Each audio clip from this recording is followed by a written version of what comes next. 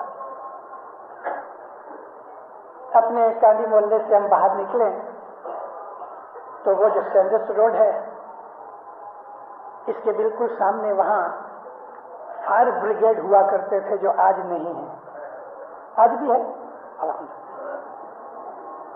میں ایک دن ایک دوست کے ساتھ اس فٹ پاتھ کے اوپر جو فائر بریگیڈ کی سائڈ میں ہے میں چلا آتا تھا, اور بھنڈی بازار کی طرف ہم لوگ جا رہے تھے. ہمارا خیال یہ تھا کہ کونے کے اوپر وہ جو کیما بناتے ہیں اس طرف جانے کا خیال تھا. تو ہوا کیا کہ ہمارے آگے ایک حاجی صاحب جا رہے تھے, سفید کپڑے, چلو ان کا حلیہ بیان کرنے کی ضرورت نہیں. ایک فقیر اندھا بیٹھا تھا, اس نے ہاتھ پھیلا رکھے تھے. تو وہ جو ہمارے آگے سفید کپڑے پہنے ہوئے تھا تو اس نے کیا کیا, کھیسے میں سے کچھ نکال کے اس کے ہاتھ پہ رکھا اور کہا کہ یہ تو مجھے 7 پیسے دے, میں تجھ کو دعا نہیں دیتا ہوں. تو اس نے بیچارے نے گن گن کے اس کو 7 پیسے دیے, اور یہ 7 پیسے لے کے پھر کھیسے میں اس کے ہاتھ پہ کچھ ایسا رکھا. ابھی کیا رکھا وہ تو خدا جانے, مگر وہ 7 پیسے لے کے چلے گیا. تو یہ بعد میں آواز لگاتا ہے, بھا حاجی, تو جلدی سے مڑ کے بھاگ کے آیا. تیرے کو کیسے پتہ لگا میں حاجی ہوں؟ کہتا یہ حاجیوں کے کام ایسے ہی ہیں, میں کیا کروں. اگر ہم دکھاوے کی عبادت کریں اس طرح سے, اس نیت سے کہ لوگ میری عزت کریں کہ میں تو بہت بزرگ ہوں, تو خدا تعالیٰ اس دغا فریب کو جانتا ہے. اسی کا نام قرآن پاک میں منافق کہا گیا کہ جس کا دل جدا ہے زبان جدی ہے, جس کا ظاہر جدا ہے باطن جدا ہے. ہم طریقت کے مومن ہیں, ہم اپنے امام کے حکم کے اوپر چل رہے ہیں, ہم خدا تعالیٰ کی عبادت کر رہے ہیں کہ اس نے کہا کہ محمد کا حکم مانو اور تمہارے اندر جو حاضر امام ہے اس کا حکم مانو. اولی الامر کا مطلب ہم حاضر امام کرتے ہیں جو ہر وقت ہمیشہ ہمارے اندر درمیان میں موجود ہے.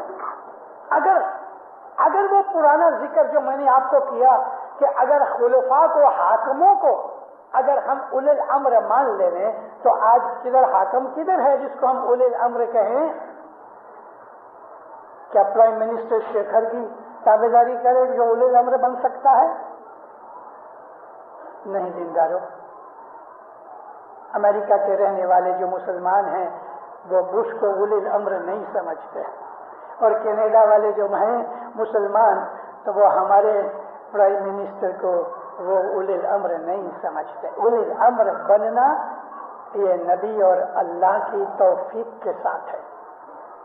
ہمارا حضرت امام اپنے آپ کے لیے یہ کہتا ہے, پبلک میں صاحب نے انٹرویو میں کہا کہ I am the holder of نور, میرے اندر نور ہے.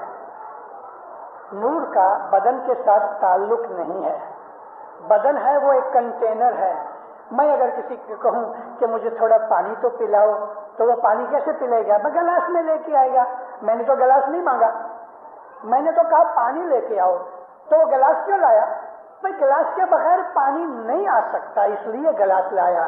تو گلاس کے ساتھ میرا تعلق کتنا ہے؟ پانی پی لیا، گلاس رکھ دیا. میرا آبجیکٹ پانی تھا، ہمارا آبجیکٹ نور ہے. ہم نور کی عبادت کرتے ہیں، نور کی پرستش کرتے ہیں. اور خدا کی قسم ہم اسماعیلیوں نے کبھی شرک نہیں کیا.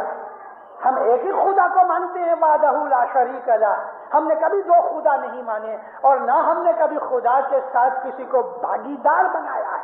ہاں، ہم یہ ضرور کہتے ہیں کہ خدا جو ہے وہ رحیم ہے، اور اگر کسی کو ہم نے کہہ دیا کہ الرحیم اللہ یعنی رحیم خدا ہے یا اللہ رحیم ہے، اللہ رحیم بھی ہے، اللہ کریم ہے، اللہ رب ہے، تو اللہ علی بھی تو ہے نا. یا تو کہو کہ نہیں ہے، باقی سب کچھ ہے، علی نہیں ہے. تو خدا تعالیٰ خود قرآن پاک میں اپنی صفتیں بیان کر رہا ہے. تو خدا رب بھی ہے، خدا رحیم بھی ہے، خدا ودود بھی ہے، خدا جلیل بھی ہے، خدا جمیل بھی ہے، خدا حمید بھی ہے، خدا مجید بھی ہے، خدا والی بھی ہے، خدا ولی بھی ہے، خدا باری بھی ہے، خدا باقی بھی ہے، خدا اول بھی ہے، خدا آخر بھی ہے، خدا باطن بھی ہے، خدا ظاہر بھی ہے، خدا آخر بھی ہے، خدا مقدم بھی ہے. یہ تمام خدا کی صفتیں ہیں. تو وہ کہتا ہے خدا علی بھی ہے. اب علی ہم اسماعیلیوں کے طریقت میں اسم الذکر ہے، ہم علی کا ذکر کرتے ہیں، علی کا ذکر کرتے ہیں. اگر آپ کہو یا رحیم یا رحیم یا رحیم یا رحیم تو یہ خدا کی صفت ہے. آپ کہو یا رحمان یا رحمان یا رحمان تو یہ خدا کی صفت ہے. آپ کہو یا حنان یا حنان یا حنان یا منان یا منان یہ خدا کی صفت ہے. تو یا علی یا علی یا علی یہ خدا کی صفت ہے. ہمارے طریقے کا جو اسم اعظم ہے، پرسنل اسم اعظم وہ ہے کہ جو مولا ہم سب کو دیتا ہے، لیکن طریقے کا کلیکٹیو جو ہمارا اسم اعظم ہے یعنی ذکر کرنے کا جو اسم ہے وہ علی ہے، وہ علی ہے. یا علی یا علی، رب تو رحمان تو حق تو پاک تو بادشاہ مہربان بھی علی تو ہی تو رب تو رحمان تو یا علی اول آخر قاضی تو ہی تو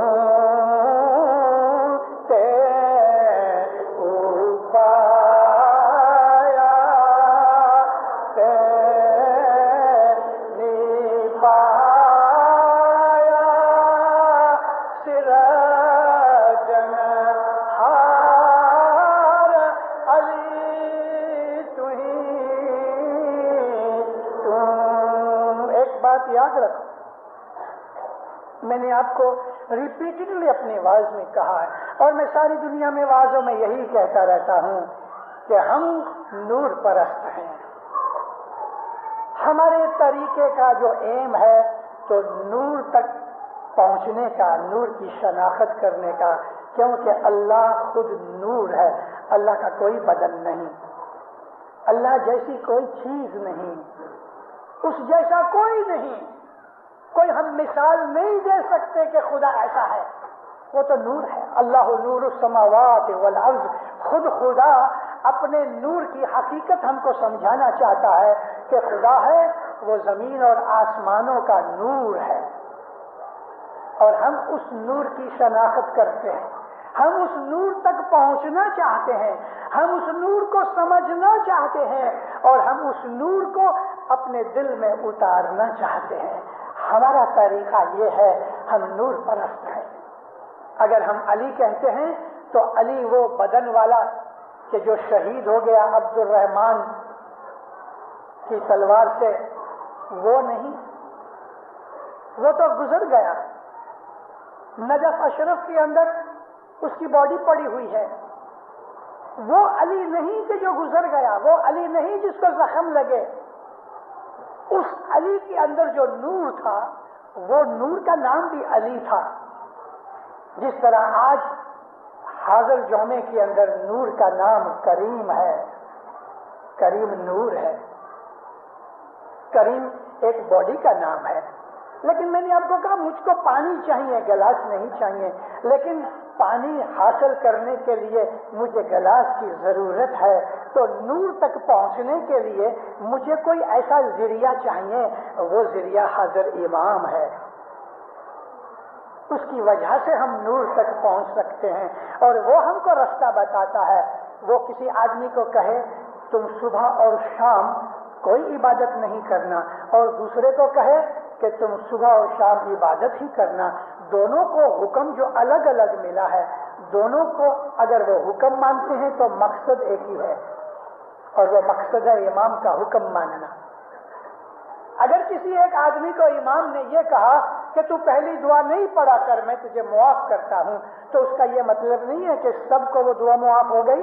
حسن علی ناندی والا جو بڑے جماعت خانے میں 36 برس روز ناندی کرتا رہا، مولانا امام سلطان محمد شاہ صلوۃ اللہ علیہ نے اس کی پہلی دعا معاف کر دی، فرمایا حسن علی میں آج سے تم کو پہلی دعا بخش دیتا ہوں۔ یعنی کہ اس کا مطلب یہ ہے کہ باقی ساری زندگی جتنے دن وہ جیے گا پہلی دعا کا ثواب اس کو ملتا رہے گا، بھلے وہ پڑھے گا نہیں مگر اس کی دعا مولا نے قبول کر لی۔ اب یہ حکم سب کے لیے نہیں، زمانے کا امام کسی ایک کو ایک حکم دیتا ہے، دوسرے کو دوسرا حکم دیتا ہے، تو حکم جو ہم کو ملے اس حکم کے اوپر عمل کرنا ہی ہماری عبادت ہے۔ رسول اکرم بیٹھے ہیں، نبی کریم کی جو حدیثیں اہل سنت والجماعت بیچتے ہیں نا کتابیں باہر، اس میں سب سے جو مشہور حدیث کی کتاب ہے وہ بخاری ہے، اس کے بعد پھر دوسری اور بہت سی چیزیں ہیں، لیکن بخاری سب سے اوتھینٹک مانی جاتی ہے۔ بخاری میں لکھا ہے کہ رسول اکرم ایک دن اپنے گھر میں بیٹھے کچھ کام کاج کر رہے تھے، اور بازو کی کوٹھڑی کے اندر حضرت انس بن مالک ایک صحابی تھے کہ جو اپنا گھر چھوڑ کے نبی کی سیوا کے لیے 10 برس آئے۔ اس وقت وہ بچے تھے، یعنی جوان تھے، نبی کریم کا کام کاج کیا کرتے تھے، اور اہل سنت کے اندر حضرت انس بن مالک کے نام سے بہت سی حدیثیں ہیں، اور ان کا درجہ صحابہ میں بہت اچھا ہے۔ رسول اکرم کو کچھ ضرورت پڑی، آپ نے آواز لگائی، اے انس، عربی میں کہتے ہیں یا انس۔ ابھی انس نے جواب نہ دیا، یہ تو سخت بے ادبی ہے، نبی بلائے اور جواب نہ دینا بہت بڑی بے ادبی ہے، گناہ ہے۔ رسول اکرم نے دوسری دفعہ آواز لگائی، اے انس، جواب نہ آیا۔ رسول اللہ نے تیسری دفعہ کہا، اے مالک کے بیٹے، باپ کے نام سے پکارے، تو بھی جواب نہ آیا۔ رسول پاک کو بڑی حیرت ہوئی کہ یہ بازو کی کوٹھڑی ادھر بیٹھا اور جواب نہیں دیتا۔ رسول اللہ اٹھے، اٹھ کے جب اندر جھانکا تو اس وقت حضرت انس نماز پوری کر کے تو بعد میں دعا مانگتے نا، وہ دعا مانگ رہے تھے، اور جب رسول اللہ کا چہرہ اندر آیا تو ایسا کر کے دیکھا، انس تو جواب کیوں نہیں دیتا؟ یا رسول اللہ میں نماز پڑھتا تھا، نماز پڑھتا تھا۔ تجھ کو کس نے کہا نماز پڑھنے کے لیے؟ کہ یا نبی آپ نے کہا۔ تو جب میں نے تجھ کو کہا کہ تو نماز پڑھ، اب میں بلا رہا ہوں تو آتا کیوں نہیں؟ تو کیا یا نبی میں نماز چھوڑ دوں؟ فرمایا ہاں، میرا حکم نماز کے اوپر ہے۔ دیکھا آپ نے، دیکھا آپ نے، سمجھے کہ نماز کے اوپر نبی کا حکم ہے، نماز اس سے نیچی ہے۔ حضرت امام کا حکم ہماری عبادت ہے، حضرت امام کا حکم ہی ہماری عبادت ہے، اور یہ عبادت اللہ کی عبادت ہے۔ حضرت امام جو ہے وہ اولی الامر ہے، حضرت امام جو ہے وہ رسول اکرم صلی اللہ علیہ وآلہ وسلم کا نور ہے، حضرت امام جو ہے وہ اللہ کا نور ہے، وہ خلیفۃ اللہ بھی ہے، خلیفۃ الرسول اللہ بھی ہے۔ 2 لاکھ مسلمانوں کے اندر 1954 میں جب پلیٹینم جوبلی ہوئی کراچی کے اندر، 2 لاکھ مسلمان، ان میں بڑے بڑے عالم، فاضل، علماء، علامہ، ساری دنیا کے مسلمان، عرب بھی تھے، فارسی بھی تھے، انڈینس بھی تھے، غیر قوم کے لوگ بھی تھے، بڑے بڑے ایمبیسیڈرز تھے، اپنی جماعت کے 1 لاکھ کے اوپر آدمی تھے. ان 2 لاکھ آدمیوں میں اور جو کچھ مولا کہہ رہے تھے ساری دنیا میں اس کی براڈ کاسٹ ہو رہی تھی. امام سلطان محمد شاہ صلی اللہ تعالیٰ علیہ فرماتے ہیں کہ میں سنیوں کا خلیفہ ہوں اور شیعوں کا امام ہوں. لفظ دیکھو، میں سنیوں کا خلیفہ ہوں، شیعوں کا امام ہوں. میں خلیفۃ اللہ بھی ہوں اور خلیفۃ الرسول بھی ہوں. ان 2 لاکھ مسلمانوں میں بڑے بڑے عالم، فاضل، مولوی، ملا، علامہ تھے. کیوں کسی کو ہمت نہ ہوئی یہ بات کو چیلنج کرنے کے لیے؟ اور اس نے سارے عام سب کے اندر کہا، اور لکھا ہوا بھی ہے، پرنٹڈ بھی ہے. یہ امام کی سچائی کا ایک ثبوت ہے کہ وہ خلیفۃ اللہ بھی ہے، خلیفۃ الرسول اللہ بھی ہے. خلیفۃ اللہ امام کو کہتے ہیں، خلیفۃ الرسول اللہ پیر کو کہتے ہیں، کیونکہ نبوت ختم ہو گئی اور قیامت تک نبوت نہیں آنے کی. اس لیے ہم نے نبی کے بعد پیر کو مانا، اور پیر جو ہے وہ نبی کا نور ہے اور حضرت امام ہے وہ علی کا نور ہے. اس لیے یہ ہمارا شاہ ہے، یہ پیر ہے. اور اسی حساب سے جب تالی کا مبارک آتا ہے تو کہتا ہے میں تم کو روحانی بچوں کو پتا طریقے اور ماتا طریقے دعا سیس دیتا ہوں. یہ جو پیٹرنل ہے یعنی پتا طریقے کی دعا سیس یہ امام کی طرف سے ہے، اور ماتا کے طور کی جو میٹرنل دعا سیس ہے وہ پیر کی طرف سے ہے. کیا یہ صاحبی اور پیری مسلمان جانتے ہیں؟ نہیں جانتے تو میں کیا کروں، لیکن قرآن میں ہے. قرآن میں کیا یہ امامت اور پیری کا جواز قرآن میں ہے؟ ہاں، کیوں نہیں؟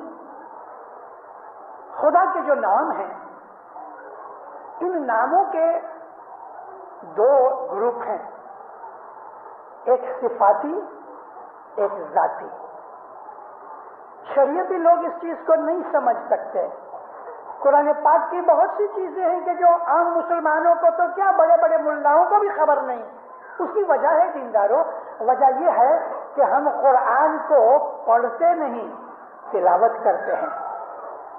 ہم قرآن کی تلاوت کرتے ہیں اور اسی کو ہم سمجھتے ہیں کہ ہم کو ثواب ملا، لیکن قرآن کے اندر کیا لکھا ہے وہ تو جانتے ہی نہیں.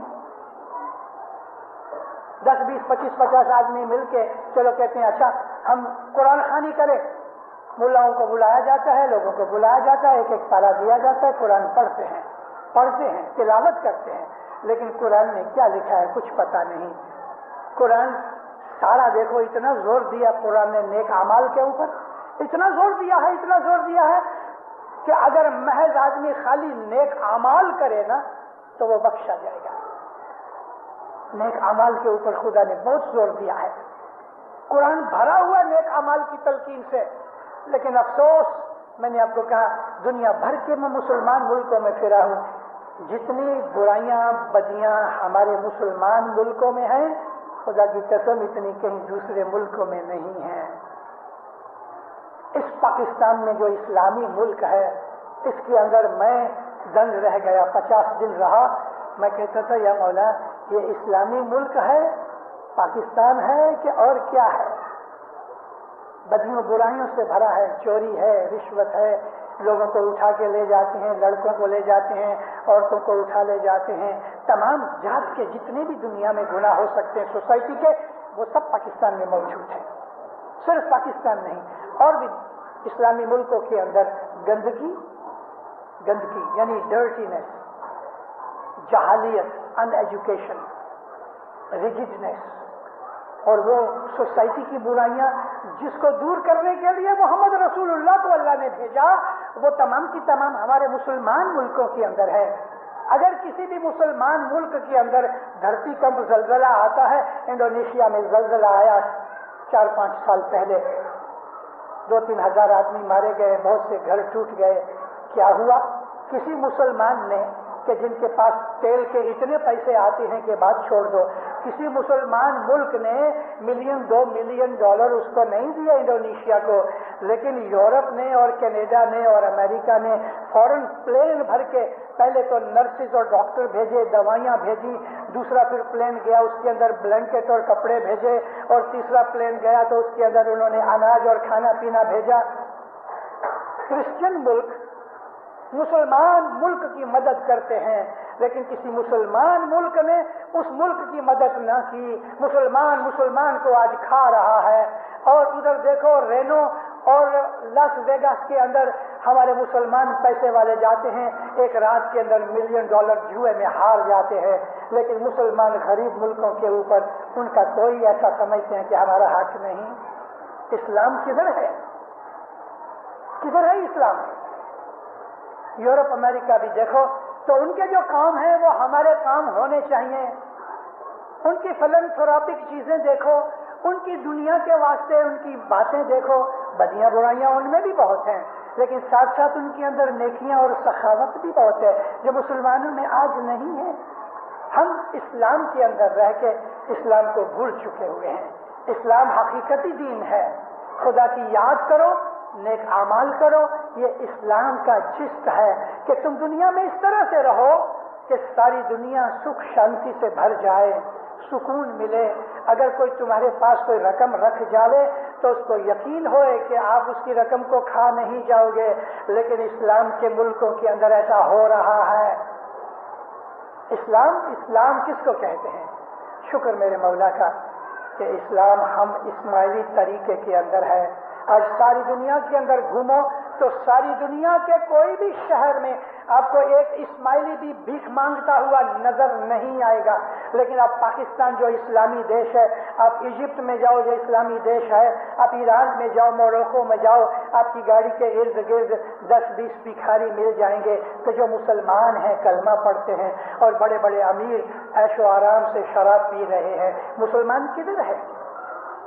ہمارا ایک بھی اسماعیلی بھائی دنیا میں بھیکھاری نہیں درستے کے اوپر۔ اگر ہمارے اندر غریب ہیں الحمدللہ، ہم ان کو اپنا بھائی سمجھتے ہیں، کسی نہ کسی طریقے سے جماعت ان کو سنبھال کے بیٹھی ہوئی ہے۔ ہمارا آقا، ہمارا مولا وہ ایسا ہے کہ جب بھی اس کے پاس کوئی ایسی چیز پہنچتی ہے تو مولا کی دنیا بھر میں بے چین ہو جاتے ہیں۔ ہم اسماعیلیوں نے اپنے امام کے ہاتھ کے نیچے دین اور دنیا کی راحتیں دولتیں آزمائی ہیں، کمائی ہیں، اور الحمدللہ ہم غیروں سے بہت اچھے ہیں، آباد ہیں۔ یہ سچا مولا ہے۔ حضرت امام کی تابعداری کرو کہ وہ اللہ رسول کی تابعداری ہے۔ حضرت امام کی تابعداری کا نام ہی اسلام ہے، حضرت امام کی تابعداری کا نام ہی عبادت ہے۔ حضرت امام کو راضی کرنا خدا کو راضی کرنا ہے۔ یہ الفاظ جو رسول اکرم کے ہیں کہ جس نے علی کو خوش کیا اس نے خدا کو خوش کیا، جس نے علی کو ناراض کیا اس نے خدا کو ناراض کیا، اور وہ علی شاہ کریم صلوات اللہ علیہ ہمارا حضرت امام ہے۔ سکھی آباد رہو، مولا آپ کی نیک امیدیں پوری کرے، دین دنیا میں برکتیں دے وے، آپ کو راحتیں دے وے، خوشیاں دے وے، آبادی دے وے۔ مولانا حضرت امام تمام بلائیں آفتیں دفع دور کرے۔ مولانا حضرت امام آپ کی ہر نیک دعا کو قبول کرے، آپ کی اہل اولاد کو دین دنیا کی برکتیں نعمتیں دے، جماعتوں کے انبوں میں سکھ شانتی محبت دے، دین اور جماعت کے دشمنوں کو نابود کرے۔ مولانا حضرت امام دسویں سکریت میں پورا رکھے، اپنا فرمان بردار مومن بنائے، اپنا وفادار مومن بنائے۔ مولا آپ کی جان مال میں برکت دے دے، آل اولاد میں برکت دے دے، روزی کمانی میں برکت دے دے، عزت آبرو میں برکت دے دے، آپ کی تندرستی زیادہ کرے، کسی کا محتاج نہ ہونے دے دے، ہمیشہ آپ کے اوپر اپنی نعمت بخشی سے اتارتا رہے۔ مولا ظاہر باطن دیدار نصیب کرے۔